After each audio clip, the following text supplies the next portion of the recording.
Have you ever had one of those moments where you were leading worship on the platform and you wanted to repeat a bridge or go to an instrumental and you only wished that the band could read your mind? If you ever wished that you had a secret way to communicate with your band so that you didn't have to turn around or awkwardly mouth the words in the middle of a song, this video is for you.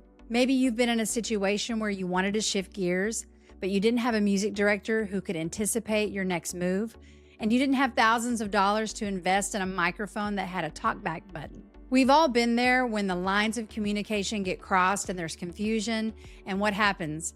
The train goes off the tracks a little bit, or even worse, it's a complete train wreck.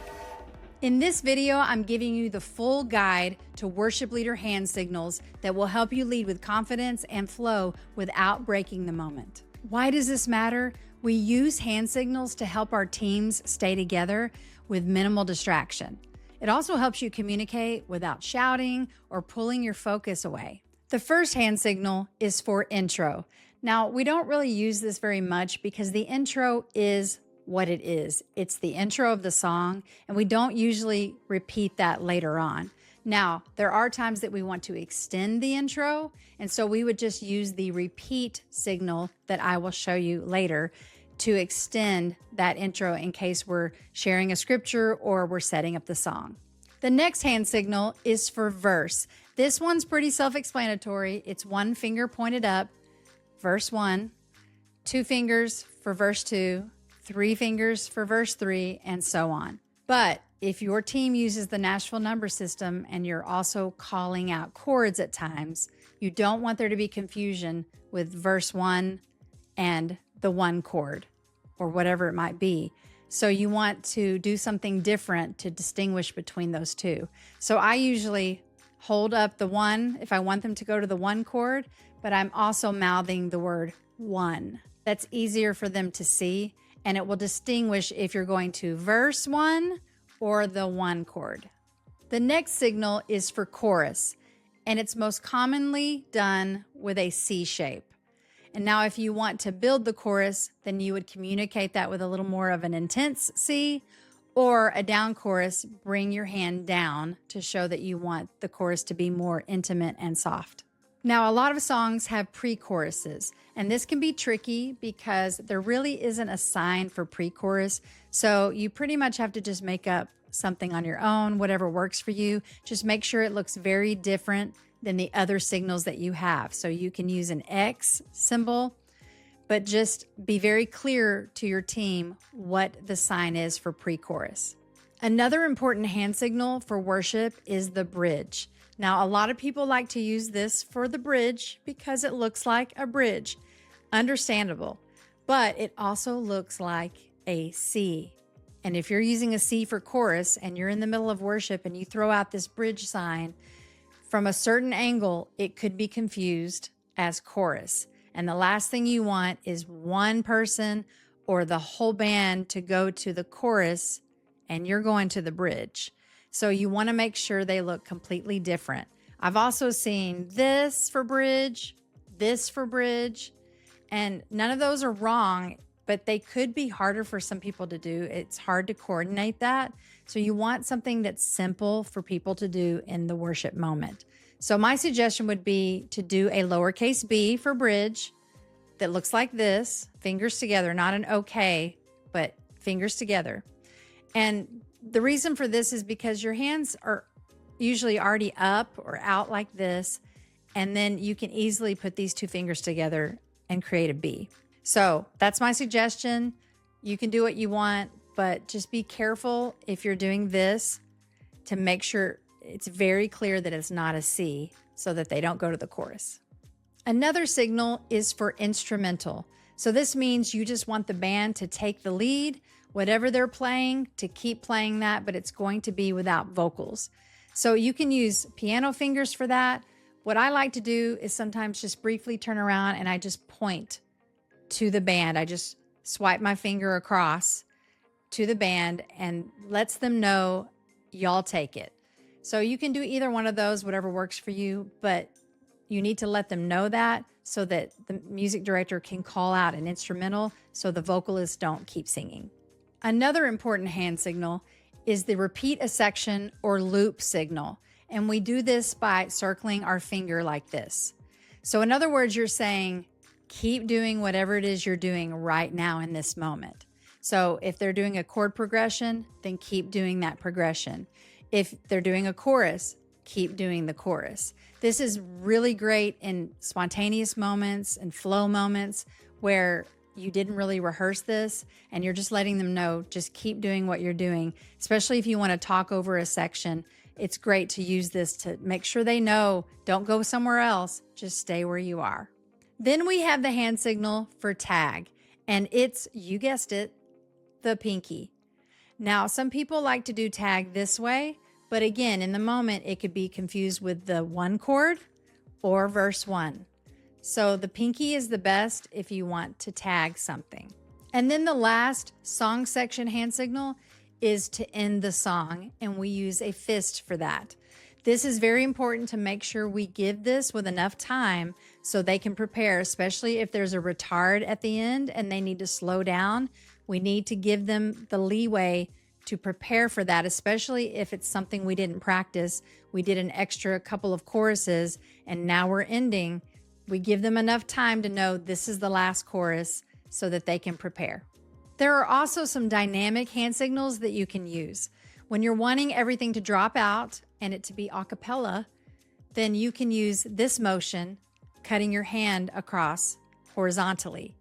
Now, you don't want to use the fist because, again, that could confuse them that you're ending the song. And you want to communicate, we're cutting everything out. It's vocals only. It's a cappella. And then if you want the drums to stay in, because a lot of times we do a big chorus where everything drops out, but we keep the drums in, then I do this motion and I point to the drummer. And I make sure that he sees me point to him so he knows to keep playing. Then the best hand signal for bringing down the band as far as volume and intensity is slowly lowering your hand like this to let them know we're going down, and you're giving them ample time to prepare as well so that it's not an abrupt shift in dynamic. And then if you want to build the next section, you can slowly use your hand in this manner and will let them know that you're wanting to build. But I also use my vocal intensity and my body language to communicate to them that we're building here. And then the last hand signal that a lot of people overlook is the next song hand signal. We need to let our team know when we want to move to the next song. And this is really important in spontaneous moments, moments where we're letting the previous song just breathe. And I've seen a lot of times where someone jumped the gun because there wasn't a signal given and they just went to the next song and that person wasn't ready for them to go to the next song. So you can use this motion of just flipping your hand back and forth, but behind you like this, go to the next song. And that way it alerts whoever is triggering the track, or if the piano player needs to start the song or the drummer is clicking off. Whatever is your situation, it alerts them that, okay, I'm ready to move on from where we are.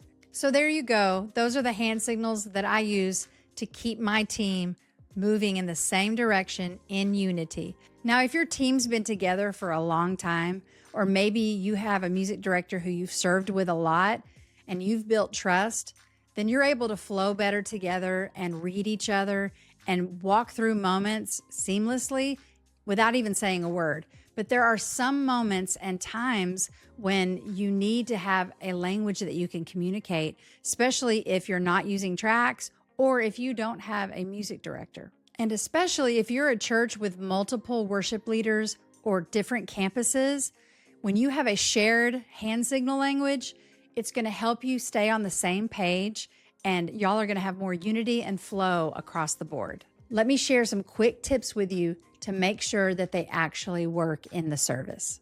The first tip is make sure that your band setup on the platform allows you to see each other, especially whoever is calling changes.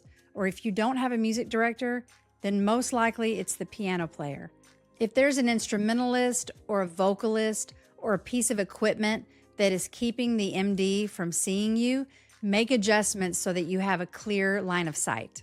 Tip number 2, Be intentional to give your hand signals with enough lead time.